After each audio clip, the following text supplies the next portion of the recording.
Stuart Broad claimed 4 wickets, taking his tally in the match to 8 as Nottinghamshire eased past their East Midlands rivals Derbyshire, sending them crashing to their second successive LV County Championship defeat, this one by 9 wickets.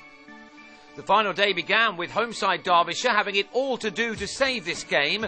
They resumed on 143 for 5 in their second innings, still needing a further 44 runs to make Notts bat a second time.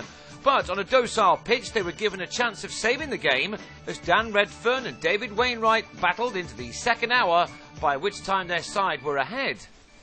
Chris Reed gave both Ricky Vessels and Ed Cowan a bowl as he waited for the second new ball, and Redfern made the most of that by completing his first 50 as a Division 1 player. It had come off 104 balls with 7 fours. With the new ball due, a rain shower gave Derbyshire renewed hope, but immediately after the restart, Broad pitched one up to trap Redfern LBW on 61 and end a good stand of 79 with Wainwright. It was the wicket that Nottinghamshire badly needed, and it was followed up in Broad's next over as a vicious delivery was nicked behind as Wainwright was out for 33 at 223 for 7. Broad was fired up and a gun barrel straight delivery was too good for Tom Poynton, who was out next ball. That put Broad on a hat-trick and he had Tony Palladino in his sights. Palladino had been part of Toby Rowland-Jones' hat-trick at Lord's last week, but this time he survived and scored a boundary. Not that Broad was to be denied for long in terms of match play. At any rate, another leg before decision in his next over, after a break for rain of some 90 minutes, saw the back of Palladino, meaning that Broad had claimed 4 wickets in just 17 balls. And Notts picked up a 5th wicket in the space of 7 overs when Harry Gurney bowled John Clare.